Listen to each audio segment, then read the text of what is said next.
पिछले 24 घंटे में सबसे ज़्यादा सर्च होने वाला नाम है गौतम अडानी। नाम क्यों है? क्योंकि उसके पीछे कुछ कहानी है। न्यूयॉर्क की कुछ कोर्ट ने उन पर एलिगेशन लगाए हैं, प्रूव अभी चल रही है। उस मैटर को समझेंगे, वो एक छोटा सा पार्ट है। उससे बड़ी स्टोरी यहाँ पर है। यहाँ पर अब आपको लग रहा होगा कि तो ट्रंप और बाइडेन है, इनसे उसका क्या मतलब है। अभी इसको देखते हैं, फिर इंडिया में जो पॉलिटिक्स चल रही है उसके बारे में भी थोड़ा सा देखेंगे। तो चलिए इसको स्टार्ट करते हैं। ये देखिए, इनको आप जानते हो, जोए बाइडेन डेमोक्रेटिक पार्टी के हैं, ये अपने डोनाल्ड ट्रंप हैं। अब इन दोनों की अगर टक्कर हो जाए तो सीधे सीधे ट्रंप जीत जाएंगे, ये सबको पता है, और जीत के आए भी हैं अभी।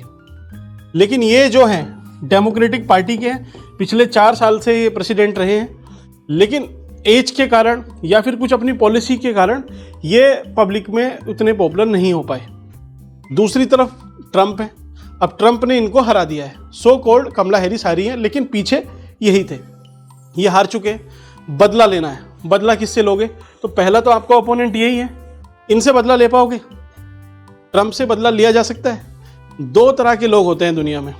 पहले वो जिन्हें आप अगर छेड़ते हो तब वो आप पे रिएक्ट करते हैं, मारते हैं, वो फिर भी डिसेंट लोग होते हैं। दूसरे वो होते हैं जो हाथ में अद्धा लेके घूमते हैं। अद्धा आप समझते हैं? जो ईंट होती है उसका आधा पार्ट, अद्धा, उसको हाथ में लेके घूमते हैं कि अगर किसी ने कुछ बोला तो सीधे एक फेंक के मारेंगे उसके ऊपर। उस वाली कैटेगरी में है। तो बाइडेन में हिम्मत नहीं है कि इनसे पंगा ले, पंगा लिया भी नहीं। तो फिर हमें पंगा लेना है किससे? कि जिस और कारण से हम हारे हैं। किस कारण से हारे हैं बाइडेन? अमेरिका की अभी इलेक्शन हुए, आपने सुना होगा, वहां पे 50 स्टेट हैं। जैसे इंडिया में है 29 स्टेट, वैसे ही वहां पे 50 स्टेट है। उन 50 स्टेट में लगभग 20-22 स्टेट पक्के हैं कि ट्रंप ही जीतेंगे, हमेशा से चला रहा है। और लगभग इतने ही स्टेट जोए बाइडेन या फिर डेमोक्रेटिक, ये कंफर्म है, कई सालों से चला रहा है कि यही जीतने वाले हैं। तो फिर इलेक्शन जीतेगा कौन, वो डिसाइड करते हैं 7 स्टेट। 7 स्टेट को ही वहां पे स्विंग स्टेट बोलते हैं। स्विंग मतलब कभी इधर स्विंग हो जाएंगे डेमोक्रेटिक की तरफ, कभी इधर स्विंग हो जाएंगे ट्रंप की तरफ। तो इन स्विंग वोट जो भी स्टेट्स हैं उसमें जो वोटर्स हैं वो इंडियन है। अब इंडियन वोटर को अगर किसी ने इन्फ्लुएंस करना है, क्योंकि इंडियन वोटर से ही डिसाइड होगा कि कौन बनेगा प्रेसिडेंट, तो फिर आपके पास एक ऐसे कैरिस्मेटिक लीडर हैं जो इन्फ्लुएंस कर सकते हैं।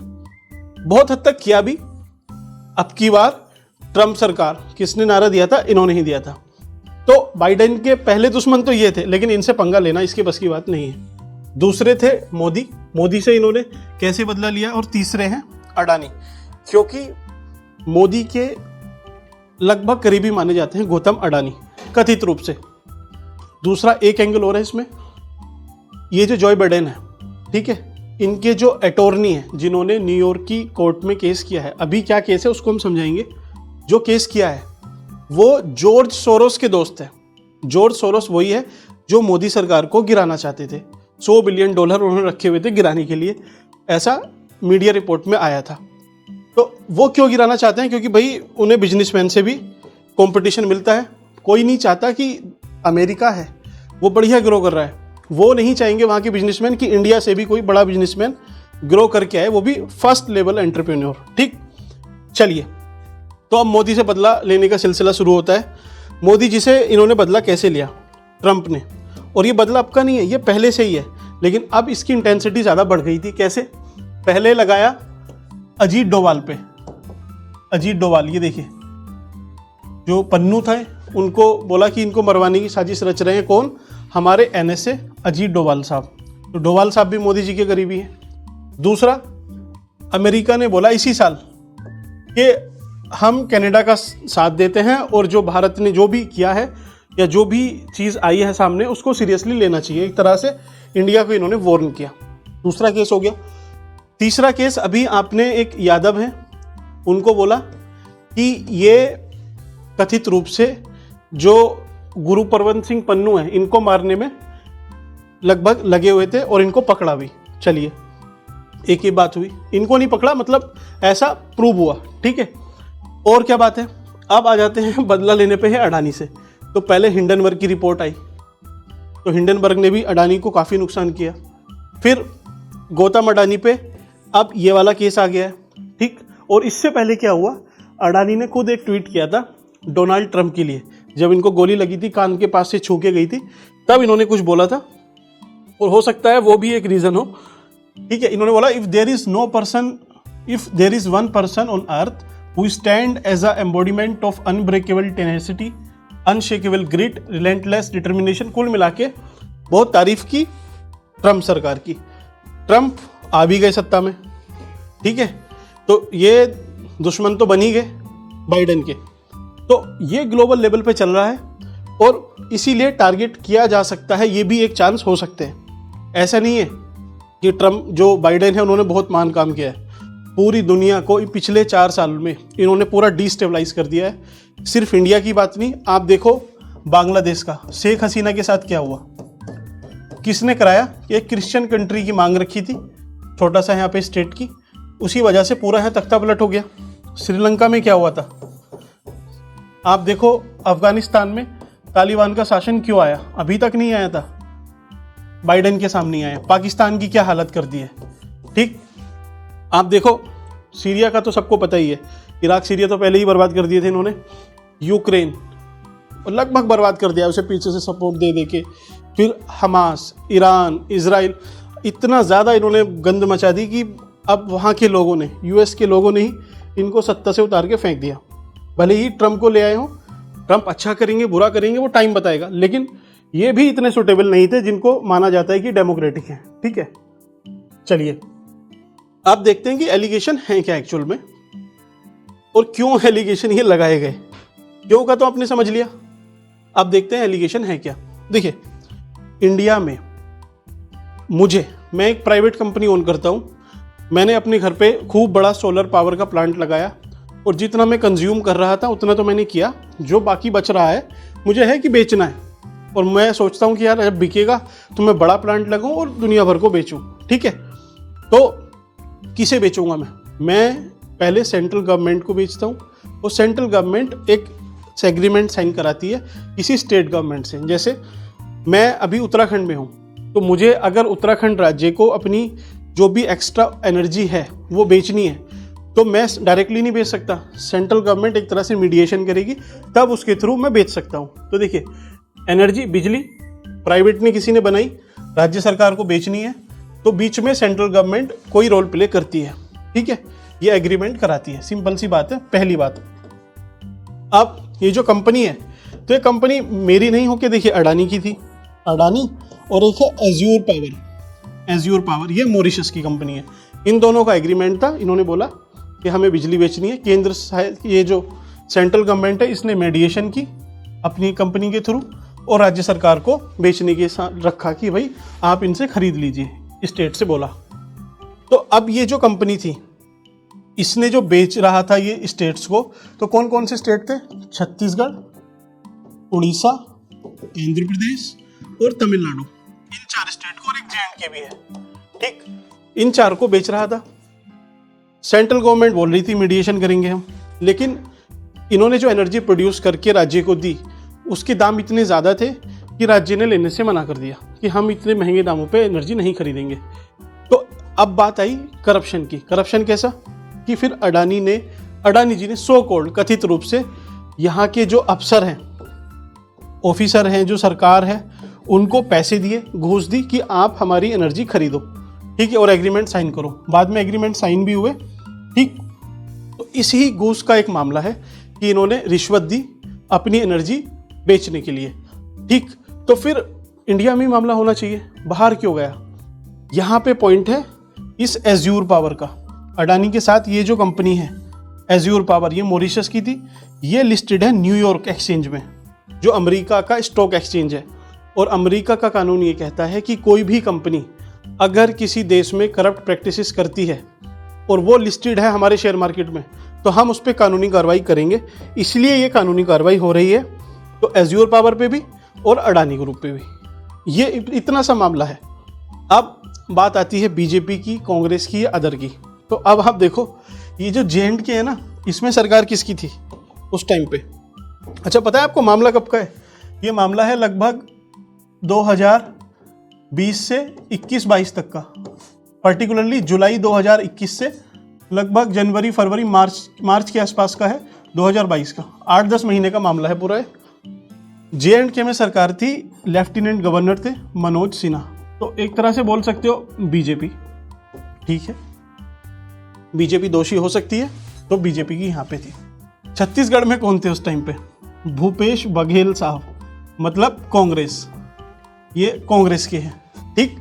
देखिए कितना इक्वली डिस्ट्रीब्यूट हुआ है, ये होता है बिल्कुल न्याय। उड़ीसा में कौन थे? बीजेडी, बीजेपी नहीं, बीजेडी, बीजू जनता दल, इनके सीएम कौन थे? बीजू पटनायक, ठीक, बीजू नहीं, नवीन पटनायक, सॉरी, उनके फादर है। आंध्र प्रदेश में है YSR, ये भी बीजेपी नहीं है। तमिलनाडु में DMK पहले से ही चल रही है, ये इंडिया लाइंस का पार्टनर भी है, ठीक। तो अब आप इन सब स्टेट को देखो कितना बढ़िया तरीके से है, सारी पार्टी हैं, अलग अलग स्टेट है, नॉर्थ के हैं, साउथ के हैं, मिडिल के हैं, रीजनल पार्टी हैं, नेशनल पार्टी हैं, सब इन्वॉल्व है। अब दिक्कत यही आती है, आप अगर किसी पे एलिगेशन लगाते हो तो वो फिर आपके ऊपर भी उठती है। कैसे? अब एक तरफ देखिए कांग्रेस, दूसरी तरफ बीजेपी, तीसरी तरफ आम आदमी या अदर पार्टी, रीजनल पार्टी। तो कांग्रेस में राहुल गांधी ने वो की प्रेस कॉन्फ्रेंस की और एलिगेशन लगाए कि अडानी को सीधे अरेस्ट कर लेना चाहिए क्योंकि उन पे करप्ट प्रैक्टिसेस का केस है। कहाँ पे? न्यूयॉर्क में, न्यूयॉर्क की किसी अदालत में, छोटी अदालत में, ठीक है। अब आप समझना, तो भाई बाहर है, अभी प्रूफ भी नहीं हुआ है, एलिगेशन है, और एलिगेशन भी कैसी है अभी बताऊंगा आपको। तो फिर आप कैसे इनको एकदम से अरेस्ट कर सकते हो? चलिए, तो फिर बीजेपी की क्या गलती है? बीजेपी भी अगर अडानी पे कोई केस है या एलिगेशन भी लगे हैं तो अडानी ग्रुप, उनको भाई बोलने दो, उनको प्रेस कॉन्फ्रेंस करने दो, उन्हें अपना पक्ष रखने दो, पीछे से किसी को भी नहीं आना चाहिए, किसी भी पॉलिटिकल पार्टी को। इनकी यह गलती है। आम आदमी पार्टी तो कट्टर ईमानदार है, ये तो ईमानदार है, ठीक है। अभी साल भर से इनके मंत्री, सीएम साहब, पूर्व सीएम साहब खुद रह के आए हैं, तो ये तो ईमानदार है, इनकी तो कोई बात ही नहीं है। तो सब एकदम ईमानदारी से अपना काम कर रहे हैं, किसी भी पार्टी की कोई गलती नहीं है इसमें। अब ये जो एलिगेशन है ना कि आपने उन्हें चंदा नहीं, मीन्स एक तरह से घूस देने की कोशिश की कि हमारी ये बात आप मान लो, हमारा एग्रीमेंट साइन कर लो, हमसे एनर्जी परचेस कर लो। तो उसमें जो एलिगेशन लगे हैं न्यूयॉर्क के कोर्ट में, उसमें जो शब्द यूज किया गया है वो है प्रोमिस, कि अडानी ग्रुप ने प्रोमिस किया कुछ ऑफिसर्स को, कुछ पॉलिटिशियन को कि हम आपको कुछ डैश डैश देंगे, ठीक, और आपको हमसे एनर्जी परचेस करनी है। तो प्रोमिस, ये कुछ कंफर्म नहीं कह सकते किस चीज़ का प्रोमिस था। तो सिर्फ इस बेस पे किसी को अरेस्ट कर लेना कहाँ तक सही है पता नहीं, कोर्ट डिसाइड करेगा। और बात चल रही है कि इनको अरेस्ट कर लेना चाहिए अडानी को, क्यों? क्योंकि इन पे एलिगेशन है। तो एलिगेशन राहुल गांधी पे भी हैं, बीजेपी के लीडर पे भी हैं, बहुत सारी, आपके केजरीवाल साहब पे भी हैं, संजय सिंह, सब पे हैं। तो क्या सब अरेस्ट हो चुके हैं? हो गए हो तो फिर आपको हक बनता है कि ठीक है इनको अरेस्ट करो। मैं डिफेंड नहीं कर रहा हूं किसी को भी, लेकिन जो जेन्युइन बात है आप सबके सामने है। तीसरी चीज, अब मैं पैसे देके कोई काम करा रहा हूं, ठीक है, इंडिया में मान लीजिए अगर ये सब कुछ सही भी है, पहली बात तो ये नहीं पता कि सही है नहीं है, आप एक चाय की टपरी भी लगाना कभी और बिना 500,000 रुपये दिए उसे 1 महीने तक चला के दिखा देना। कोई भी XYZ, चाहे कोई कितना ही छोटा आदमी हो, कितना ही बड़ा आदमी हो, बिना पैसे के यहाँ पे कुछ भी नहीं चला सकता। तो अगर ये मामला ऐसे घूसखोरी का है तो इसको क्या डोनेशन नहीं बोल सकते? ठीक है, ब्राइब में और डोनेशन में है क्या? भाई जितनी पॉलिटिकल पार्टीज हैं हर जगह से डोनेशन लेती हैं। तो डोनेशन किससे लेती है? इन ग्रुप से लेते हैं। कोई अडानी से लेगा, कोई अंबानी से लेगा, कोई टाटा से लेगा। तो उस डोनेशन का मतलब ही क्या है? मैं अडानी ग्रुप में हूँ या टाटा ग्रुप में हूँ, मैं किसी पॉलिटिकल पार्टी को पैसे देता हूँ, तो इसका मतलब ये है ना कि मुझे भी फिर उसका फायदा मिलेगा, तभी तो दे रहा हूँ ना, दैट्स इट। तो मामला ये है। अगला है एनजीओ का। यूएसए की कितनी एनजीओ है जो इंडिया में चलती हैं और यहाँ पे कुछ गलत काम में भी ये पकड़ी भी गई हैं, इन पे एलिगेशन भी लगे हैं। तो क्या हमने यूएसए को समन किया? नहीं किया अभी तक। तो ये सब फेक एलिगेशन या फिर सीरियस एलिगेशन, वो तो टाइम ही बताएगा। लेकिन अभी तक जो सामने आया है अपने सामने, वो है हिंडनबर्ग की रिपोर्ट थी। उसने जो भी एलिगेशन लगाए वो हमारे सुप्रीम कोर्ट ने एकदम निराधार बता दिए, क्वैश कर दिए, हटा दिए। तो हम अपने कोर्ट की मानेंगे, ना कि किसी न्यूयॉर्क की या किसी भी कंट्री की। वी आर सोवरेन कंट्री, जो हमारा कोर्ट बोलेगा। अब होना क्या है इस पे, जब आरोप लगे हैं जांच होनी चाहिए, जांच में जो भी निकल के आए वो हमारा कोर्ट डिसाइड करेगा, हमारी एजेंसी डिसाइड करेंगी। कोई भी दूसरी पावर डिसाइड नहीं करेगी कि इंडिया में किसने करप्शन किया है, किसने नहीं किया है। तो थोड़ा सा अवेयर रहिए, फालतू में जो पॉलिटिकल स्पेक्ट्रम है उसके राइट लेफ्ट सेंटर में जाने के बजाय एक न्यूट्रल स्टैंड रख के जो भी है ऑब्जर्व करो। जो सुप्रीम कोर्ट बोलेगा हम उसको मानेंगे। Thank you.